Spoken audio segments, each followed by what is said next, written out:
পথ নিরাপত্তায় গোটা রাজ্যে পালিত হচ্ছে পথ নিরাপত্তা সপ্তাহ। সাধারণ মানুষ থেকে গাড়ি চালকদের সচেতনতা বৃদ্ধি করতে এবার শর্ট ফিল্মের মাধ্যমে সচেতনতা প্রচার ট্রাফিকের। নকশালবাড়ি ট্রাফিক গার্ডের উদ্যোগে শর্ট ফিল্মের মাধ্যমে সচেতনতা প্রচার শুরু। আজ পথ নিরাপত্তার শেষ দিনে সচেতনতা র্যালি করার পাশাপাশি শর্ট ফিল্মের প্রচার করা হয়।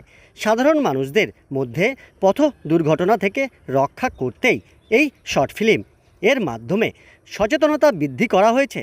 পাশাপাশি চা বাগান ও রাস্তায় দাঁড়িয়ে সচেতনতা বৃদ্ধি করা হয়েছে মঠ ট্রাফিক গার্ডের ওসি সমীর ঘোষের।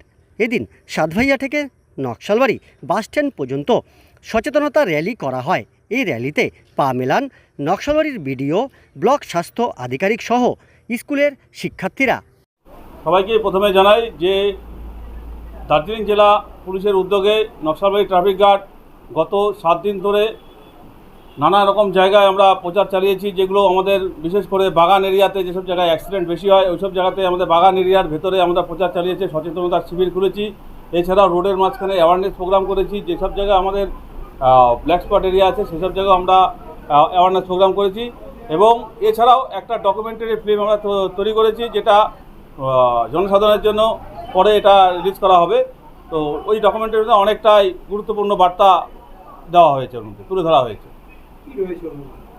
ওর মধ্যে রয়েছে একটা চালক একটু ক্লান্ত অবস্থায় এসে একটা ভাড়া করে এসে তারপরে তার মালিক আরেকটা ভাড়া দিয়ে পাঠিয়েছে। তার পরিপক্ষে সে আবার তার নানা রকম চিন্তাভাবনা করে সে আবার গিয়ে নিয়ে তার ওই পরিপ্রেক্ষিতে একটা দুর্ঘটনা ঘটে। সেই দুর্ঘটনাতে আমাদের একটা প্রাথমিক তদন্তে পাওয়া গিয়েছে যে সে ক্লান্ত অবস্থায় ছিল, সার জন্য স্যার ওই অ্যাক্সিডেন্টটা হয়েছে। কিন্তু এতে দেখানো হয়েছে যে প্রাইভেট গাড়িতে বসে আছে তাদের সিট বেল্ট লাগানো ছিল, তাদের চোট আঘাত কম ছিল। আর যারা পিক আপ ভ্যানটিতে ছিল তারা সিট বেল্ট লাগায়নি, তাদের চোট আঘাত হয়েছিল। এর জন্য আমাদের একটাই বার্তা, ট্রাফিক আইন মেনে চলুন এবং নিজের জীবন এবং অপরের জীবন সুরক্ষিত করুন। কি মনে করছেন দুর্ঘটনা রুখতে আপনাদের যে শর্ট ফিল্ম সেটা কতটা কাজ হবে, কতটা উপযোগী? এটা যদি সবাই ফলো করে তবে নিশ্চয়ই কাজ হবে। আপনার নাম? আমার নাম SI Samir Ghosh, Naxalbari traffic guard.